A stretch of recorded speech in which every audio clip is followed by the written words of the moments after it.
بسم اللہ الرحمن الرحیم۔ تمام تعریفیں اللہ تعالیٰ کے لیے ہیں جس نے ہمیں پیدا کیا، اور بے حد درود و سلام ہوں حضرت محمد مصطفیٰ صلی اللہ علیہ وآلہ وسلم پر، جن کے صدقے سے اللہ تعالیٰ نے 18,000 مخفی مخلوقات کو پیدا فرما کر دنیا آباد فرمائی۔ السلام علیکم viewers, welcome to my channel تقدیر بدلتی ہے۔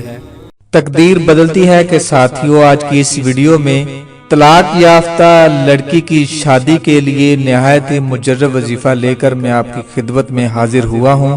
یہ بہت ہی مجرب وظیفہ ہے اور اس وظیفے کے عمل سے اللہ سبحانہ و تعالی طلاق یافتہ لڑکی کے لیے بھی شادی کے اسباب پیدا کر دے گا۔ اس وظیفے کے بارے میں تفصیلاً جاننے کے لیے میری ویڈیو کو آخر تک ضرور دیکھیں۔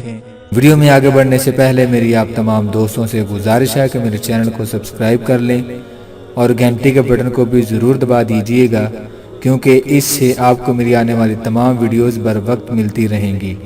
اگر میرا کوئی بھی بہن بھائی کسی بھی مسئلے سے دوچار ہے تو وہ حافظ محمد رمضان صابری صاحب سے رابطہ کر سکتا ہے۔ اسکرین پر نمبر دے دیا گیا ہے، آپ اس نمبر پر واٹس ایپ کر کے اپنا مسئلہ بیان کر سکتے ہیں۔ اللہ تعالیٰ کے فضل و کرم سے جناب حافظ محمد رمضان صابری صاحب ہر مسئلے کا حل اللہ تعالیٰ کے پاک کلام سے کرتے ہیں۔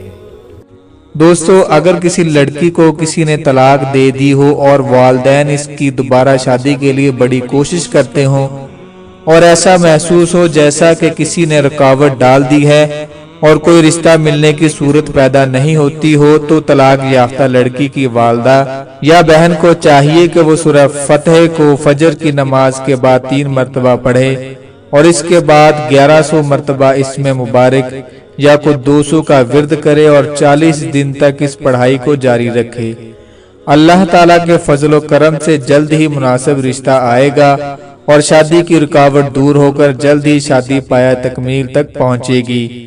اسی طرح اگر کسی مرد کا عورت کے ساتھ رشتہ قائم نہ ہو رہا ہو یا اس کی بیوی فوت ہو گئی ہو یا کسی وجہ سے چھوٹ گئی ہو تو اسے چاہیے کہ وہ بھی اس وظیفے کو اس طریقے کے مطابق کرے، انشاءاللہ تعالی اس کی بھی شادی ہو جائے گی۔ دوستو، کسی بھی وظیفے میں کامیابی کے لیے صوم و صلات کی پابندی ضروری ہے، جھوٹ سے پرہیز کریں، حلال رزق کمائیں۔ میری اللہ سبحانہ و تعالی سے دعا ہے کہ اللہ تعالی تمام مسلمانوں کو شیاطین کے شر سے محفوظ رکھے۔ جزاک اللہ خیرا۔